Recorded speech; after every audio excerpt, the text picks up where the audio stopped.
អ្នកនាំពាក្យសីតវិមានបាននិយាយថាជនអន្តោប្រវេសន៍ចំនួន330នាក់ត្រូវបានឃុំខ្លួននៅ LA ចាប់តាំងពីថ្ងៃសុក្រមកនេះបើយោងទៅតាមសារព័ត៌មាន LA Times សីតវិមានបានបញ្ជាក់កាលពីថ្ងៃពុធថាភ្នាក់ងារអន្តោប្រវេសន៍បានចាប់ខ្លួនជនអន្តោប្រវេសន៍ចំនួន330នាក់នៅក្នុងទីក្រុង Los Angeles ចាប់តាំងពីថ្ងៃសុក្រតួលេខនេះបានមកពីលេខាធិការសារព័ត៌មានសីតវិមានគឺលោកស្រី Caroline Leavitt ដែលបានរិះគន់អភិបាលក្រុង Gavin Newsom និងអភិបាលក្រុង Los Angeles Karen Bass ដោយនិយាយថាពួកគេបានគាំទ្រនៃអំពើហិង្សានៅក្នុងទីក្រុង Los Angeles ក្នុងអំឡុងសន្និសីទសារព័ត៌មានមួយលោកស្រី Leavitt បាននិយាយថាមនុស្ស157នាក់ត្រូវបានចាប់ខ្លួនផងដែរពីបទរំលោភបំពាននិងការចោទប្រកាន់ពាក់ព័ន្ធទៅនឹងការរារាំងក្នុងនោះរួមបញ្ចូលទាំងបុរសម្នាក់ដែលត្រូវបានចោទប្រកាន់កាលពីថ្ងៃពុធពីបទប៉ុនប៉ងធ្វើឃាតមន្ត្រីប៉ូលីសម្នាក់ពីបទគប់ស្រាក្រឡុក Molotov សរុបមកលោកស្រី Leavitt បាននិយាយថា113នាក់ឬប្រហែលជា1/3អ្នកដែលត្រូវបានឃុំខ្លួនមានទោសព្រំប្រទានកាលពីមុនផងដែរសីតវិមាននិងនាយកដ្ឋានសន្តិសុខមាតុភូមិបានបង្ហាញពីការចាប់ខ្លួនបុគ្គលដ៏ជាក់លាក់ប៉ុន្មានថ្ងៃថ្មីនេះរួមទាំងប្រជាជនមកពីប្រទេសវៀតណាមប្រទេសមិចស៊ិកនិងប្រទេសហ្វីលីពីនដែលពីមុនត្រូវបានកាត់ទោសពីបទឧក្រិដ្ឋកម្មដូចជាឃាតកម្មកម្រិតទី2ការរំលោភនិងការរំលោភលើកុមារ Leavitt បានថ្កោលទោសលើការតវ៉ានៅទីក្រុង Los Angeles ប្រឆាំងទៅនឹងការវាយឆ្មក់ដែលធ្វើឡើងដោយ Immigration and Customs Enforcement អក្សរកាត់ហៅថា ICE ឬក៏មានន័យថាការអនុវត្តច្បាប់អន្តោប្រវេសន៍និងគយអ្នកស្រីបានបន្តថាការវាយប្រហារទាំងនេះមានគោលបំណងមិនត្រឹមតែក្នុងការអនុវត្តច្បាប់ប៉ុណ្ណោះទេប៉ុន្តែគឺស្ថិតទៅលើវប្បធម៌និងសង្គមរបស់សហរដ្ឋអាមេរិកផ្ទាល់ក្រុមអ្នកបះបោរបានដុតទង់ជាតិសហរដ្ឋអាមេរិកហើយក៏បានស្រែកថាស្លាប់ទៅ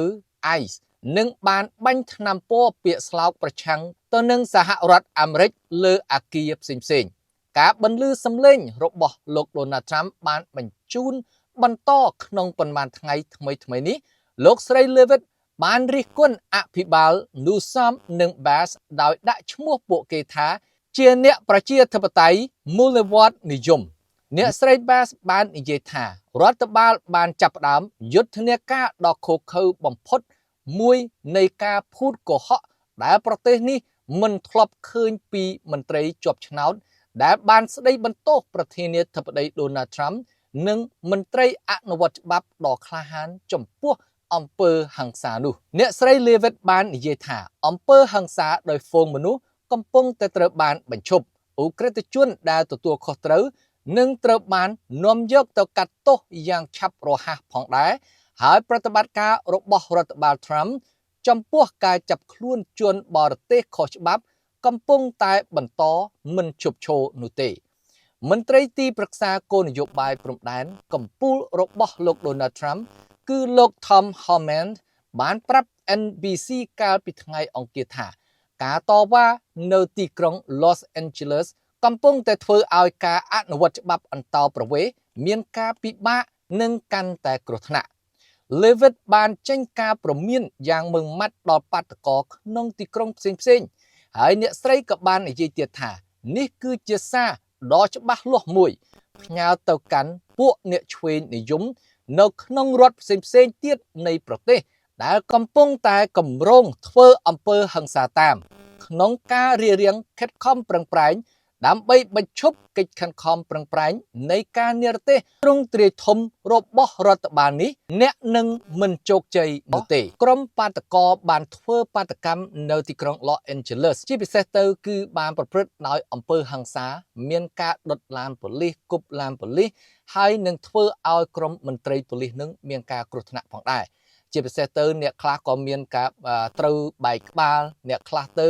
គឺស្ទើរតែនឹងបាត់បង់ជីវិតដូច្នេះហើយបានជាអ្នកនាំពាក្យសេតាវិមានអ្នកស្រី Levitt នឹងបាននិយាយថាបុរសម្នាក់ដែលមានការប៉ុនប៉ងធ្វើឃាតដល់មន្ត្រីប៉ូលីសម្នាក់នោះក៏ត្រូវបានចាប់ខ្លួនហើយនឹងប្រឈមមុខទៅនឹងផ្លូវច្បាប់នោះផងដែរហើយជាពិសេសទៅគឺគម្រោងនឹងធ្វើនៅរដ្ឋផ្សេងទៀតដើម្បីប្រឆាំងទៅនឹងក្រុមមន្ត្រីឯដែលតាមប្រម៉ាញ់ចាប់ជនអន្តោប្រវេសន៍ដែលចូលមកសហរដ្ឋអាមេរិកដោយខុសច្បាប់គឺធ្វើបាតកម្មដើម្បីទាមទារឲ្យបញ្ឈប់នៅព្រឹត្តិការណ៍ទាំងអស់នោះប៉ុន្តែក្រុមមន្ត្រីឯជាពិសេសទៅគឺ